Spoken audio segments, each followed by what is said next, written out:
Muy buenas tardes, noches desde el canal de Esoterismo Práctico.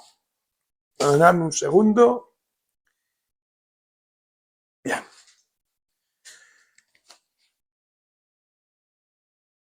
Pues, ¿qué voy a decir? Porque vamos a continuar con nuestras conferencias de hermetismo.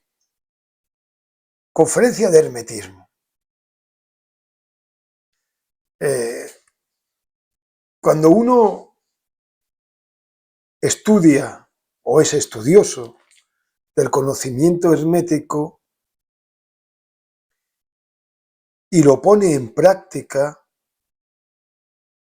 resulta que cualquier otra persona que también sea hermético y que conozca nuestro argot, le puede preguntar: oye, ¿cómo llevas tu trabajo interior? Cualquier persona externa que escuche esa pregunta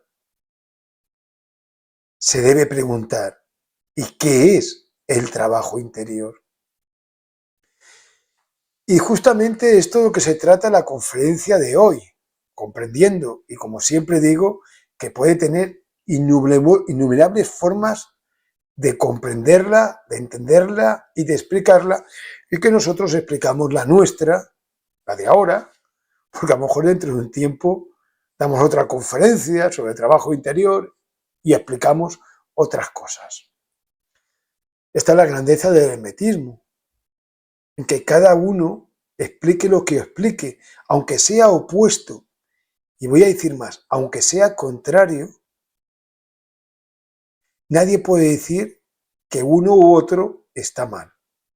Porque en este infinito universo, con sus múltiples dimensiones, debe haber infinitas formas de comprender una misma cosa, y las dimensiones nos deben dar perspectivas todavía más diferentes para comprender cualquier tema.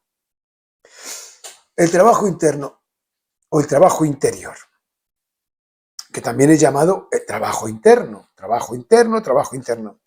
interior. No hay ninguna forma de explicarlo.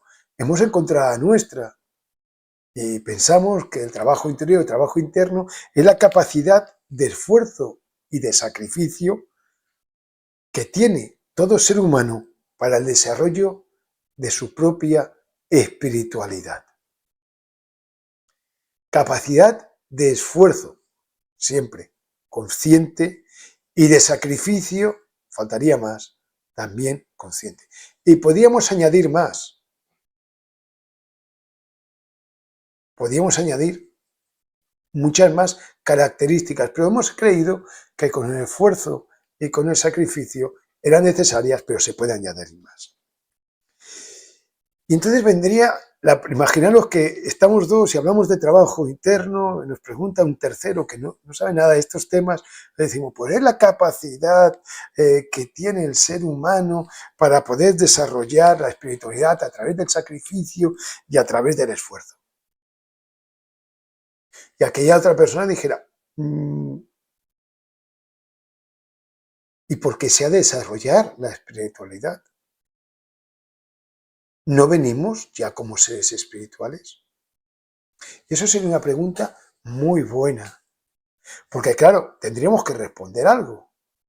Y tendríamos que decir, si existe el trabajo interno o el trabajo interior, es porque no nos encontramos totalmente desarrollados espiritualmente.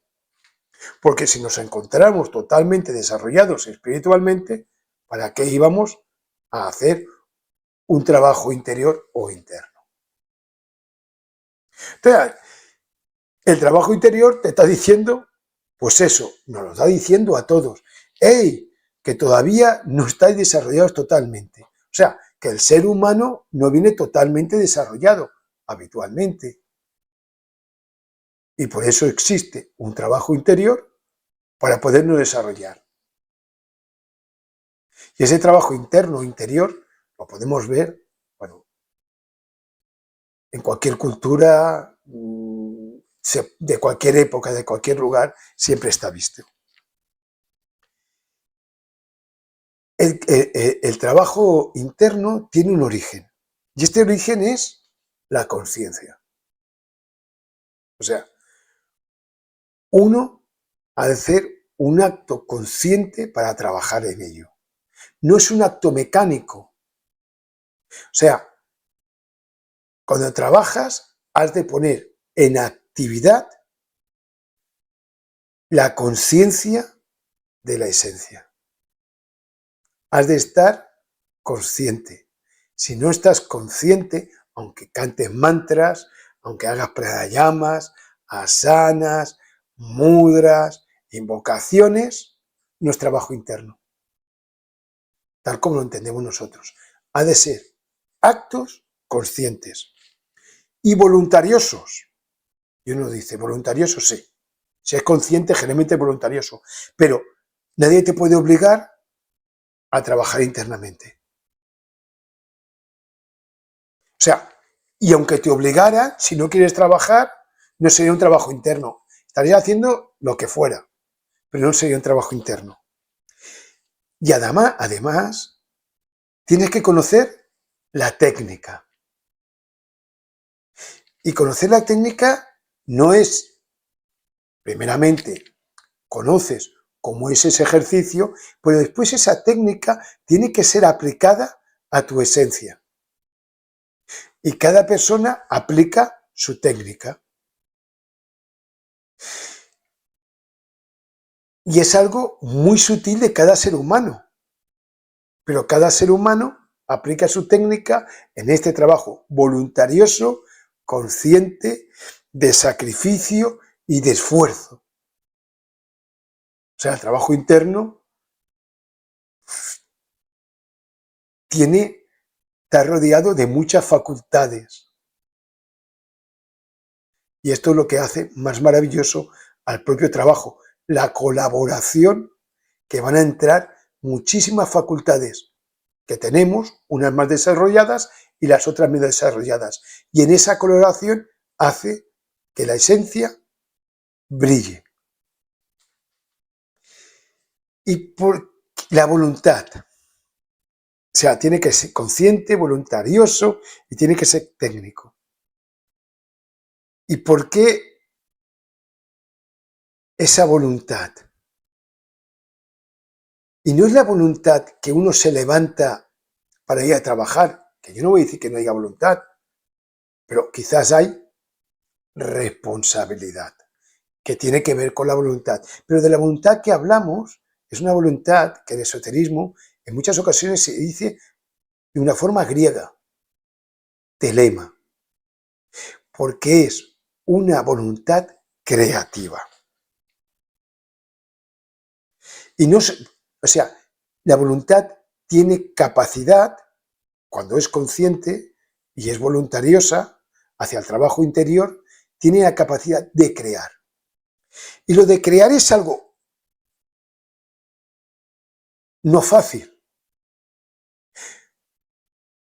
porque veréis, crear, hay pocas personas que creen. Y más adelante explico el porqué. La voluntad tiene intención, decisión y creatividad. O sea, que el trabajo interno tiene una intención, la cual no la podemos olvidar. Y es, por ejemplo, despertar. O es, por ejemplo, activar un chakra para despertar.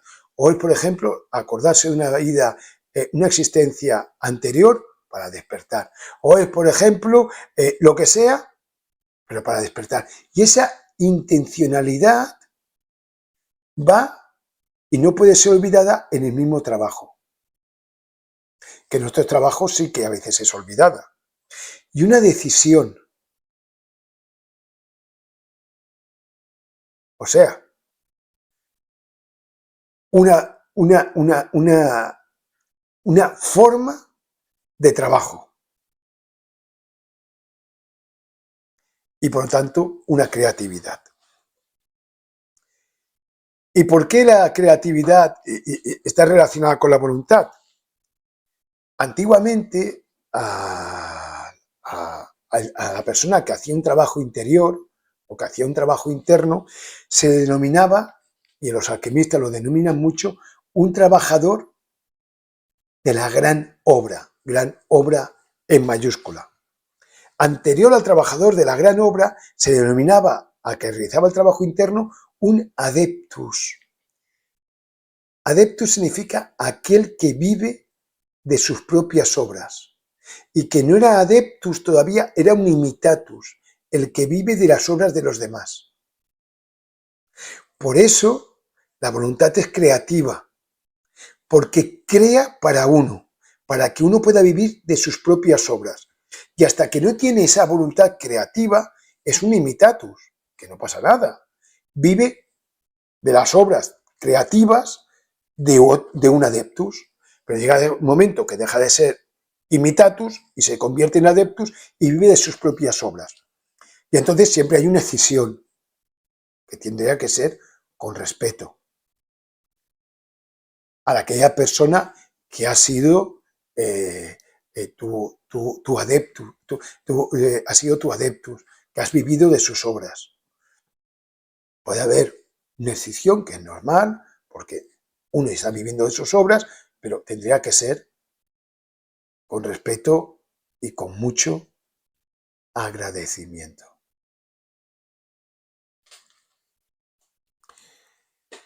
¿Y qué hace el trabajo interior? ¿Qué crea? Despierta la esencia, sí, pero crea una fuerza. La fuerza anímica suficiente para la paralización que tenemos en nuestra vida espiritual a causa del ego. O sea, el ego y otros principios, pero vamos a poner la culpa al ego, que ya está bien. El ego y otros principios, aparte de dormirnos, aparte de hipnotizarnos, lo que hacen también es paralizar nuestro caminar espiritual, que tendría que ser una forma natural. O sea, el trabajo interior tendría que ser natural, nacería de la naturalidad, y uno estaría haciendo su trabajo interior consciente, con esfuerzos, con sacrificios, voluntariosos, etcétera, pero tendría esa necesidad de realizar ese trabajo de una forma natural. Pero el ego lo que hace es que ese caminar espiritual, que lo tendríamos que tener todos, lo para. O sea, para lo que sería para nosotros lo que se denomina el movimiento perpetuo. Porque perpetuamente estaríamos trabajando sobre nosotros mismos. Pues el ego es capaz de pararte. Pero aparte de pararte, te convence de que estás haciendo muchas cosas. Y uno se lo cree. Porque cuando hablas con alguien, te dice que está muy atareado. Te lo dicen los que trabajan. Te lo dicen los que no trabajan. Te lo dicen los que medio trabajan. Te lo dicen los que están de vacaciones. Te lo dicen los que están no de vacaciones. Todo el mundo de todas las edades te dice que tiene muchas cosas que hacer. Porque el ego te lo dice. Y lo que hace es paralizarte. Y la única cosa que uno puede hacer por sí mismo es el trabajo interior. Porque si no, como dirían los caminantes del cuarto camino, no haces nada. Todo te sucede. Y como te suceden cosas, parece que estés haciendo cosas, pero no haces. Lo que pasa es que te suceden. La corriente de los acontecimientos te trae cosas. trabajo, hacer esto, pintar, ir a buscar no sé qué, quedar con no sé cuánto, hacer una reunión, todo eso tú no lo haces, te sucede. Y la voluntad creadora, lo que es el trabajo interior, esta parte tan importante, dejas de que te sucedan cosas y empiezas a hacer. Quizá hay que vivirlo para comprenderlo, pero cuando se vive, sabes perfectamente hacer una distinción entre lo que es cosas que te suceden a cosas que tú haces. Y evidentemente te quedas con las cosas que haces. También te van a suceder circunstancias, pero sobre todo las de trabajo interior es las que tú creas. Creas circunstancias, no te suceden, las creas. Y empiezas o sigues manejando tu vida. O si es por primera vez, empiezas a llevar el timón de tu propia vida. Empiezas a conocer los vientos o llevas un barco a motor de tira recto. Este trabajo interior también ha sido llamado trabajo sacro o trabajo sagrado. Porque ese trabajo sagrado es que todo lo que realizas y todo lo que haces, trabajo interno, lo vuelves sacro. Un objeto, cuando con él haces un trabajo sagrado, un trabajo interno, lo ha vuelto sagrado. O sea, lo has convertido en algo que ya no solo tiene una utilidad habitual o usual, sino que tiene una utilidad anímica o espiritual. Y cuando trabajas sobre ti mismo, pues te vuelves sacro o te vuelves sagrado. Evidentemente que el trabajo sacro, también muchas veces se habla sobre el hueso sacro, pero yo no quiero entrar ahí, quiero hablar que tú mismo, al trabajar sobre ti mismo internamente, te vuelves un ser sagrado.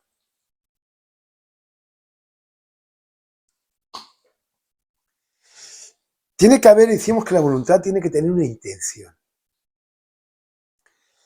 Es verdad que la intención muchas veces no está. Por aquí me viene Nut a decirme hola. Hola Nut. ¿Qué? Bien. Bueno, no me venía a decir hola, venía a ver una mosca. Ha de tener una intención el trabajo voluntarioso. A veces la intención, que no intuición, estoy hablando de la intención. Resulta que no lo es todo. Evidentemente que no lo es todo. Y que las buenas intenciones no te llevan a ninguna parte, pero es que las malas te van a una mala parte. La intención, para algunos estudiosos del hermetismo y del autoconocimiento, se relaciona con el electrón,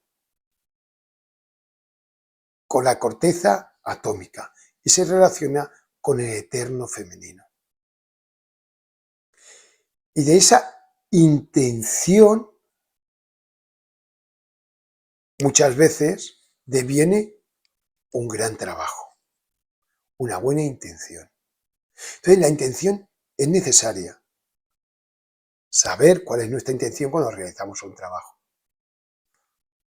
Puede después y hacerlo, claro, la intención sola no funciona, pero si haces una buena reflexión sobre la intención, el trabajo va a estar apoyado por ese electrón y te va a ser más fácil el trabajo. Es como, en ocasiones, la preocupación y la ocupación. Antes de ocuparte, tienes que preocuparte. Entendamos, antes de la ocupación, has de hacer una planificación o has de tener una intención. Tienes la intención, has hecho una preocupación y después haces la ocupación, que es el trabajo. Eh,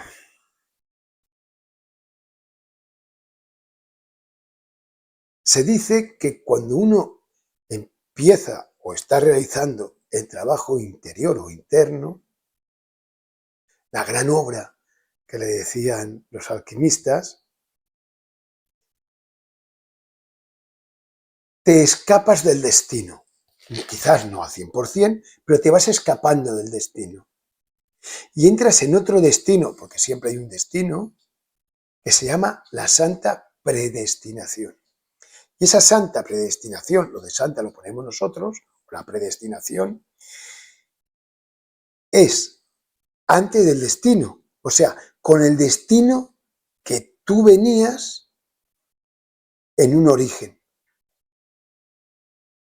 Y que una vez que entraste en la corriente de acontecimientos, se te olvidó.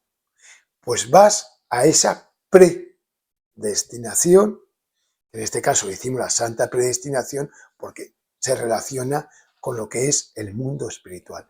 Y te vas escapando del destino que te habías creado, o bien el destino que la corriente de acontecimientos te había llevado. Esa santa predestinación, en algunos lugares se dice el camino de la iniciación, y en otros lugares se llama el doble filo de la navaja. Y el camino del doble filo de la navaja